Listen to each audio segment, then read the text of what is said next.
जय माँ पीताम्बरा, जय माँ ब्रह्मास्त्र महाविद्या, जय जय श्री महाकाल। भक्तजनों, जब मनुष्य जीवन में बहुत ज़्यादा ही दुखी हो जाता है और अनेक दरबार जाने के बाद भी, अनेक देवी देवताओं की आराधना करने के बाद भी जब उसके जीवन में सुख के आसार नजर नहीं आते हैं, ऐसे भक्त बहुत ही ज़्यादा हताश होकर के, सब तरफ से परेशान होकर के, और दसों दिशाओं में से उनको परेशानी के अलावा कुछ प्राप्त नहीं हो रहा है और अब उन्हें जीने की राह मिले तो कैसे मिले। ऐसे भक्त जब भगवती माँ पार्वती जी की आराधना करते हैं तो माँ भगवती पार्वती मैया और भगवान शिव उस भक्त पे दया करके और अपने ही दिव्य और विराट स्वरूप के दर्शन कराते हैं। किस प्रकार भक्त जब परेशान हो जाता है तब भगवान शिव की आराधना करता है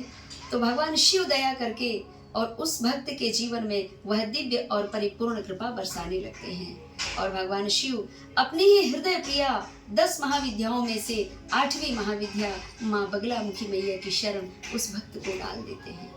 क्योंकि भगवान शिव ने भी माँ उमा भवानी से कहा है, हे महादेवी, मेरे भक्त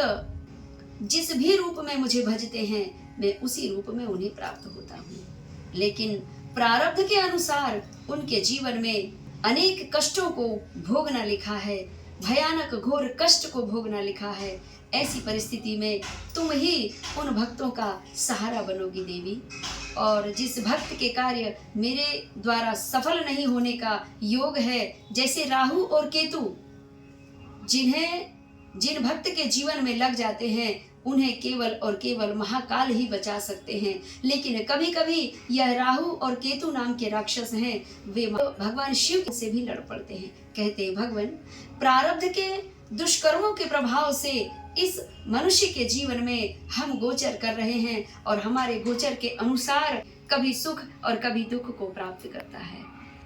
और अब यह घोर कष्ट में जा रहा है। तो जो भक्त के जीवन में भयानक काल जैसा दोष भी व्याप्त रहा है और वह भक्त भगवान शिव की आराधना करता है, भगवान शिव से गुहार लगाता है, तो भगवान शिव महाकाल स्वरूप उस भक्त को प्राप्त होकर के, महाकाल के स्वरूप में प्राप्त होकर के महाकाल स्वयं ब्रह्मास्त्र की शरण में डाल देते हैं। और माँ भगवती ब्रह्मास्त्र महाविद्या, माँ बगलामुखी मैया और बाबा महाकाल जब दोनों की कृपा दृष्टि उस साधक, उस भक्त के जीवन में प्राप्त होती है, वह भक्ति प्राप्त होती है, तो सर्व कष्टों से वह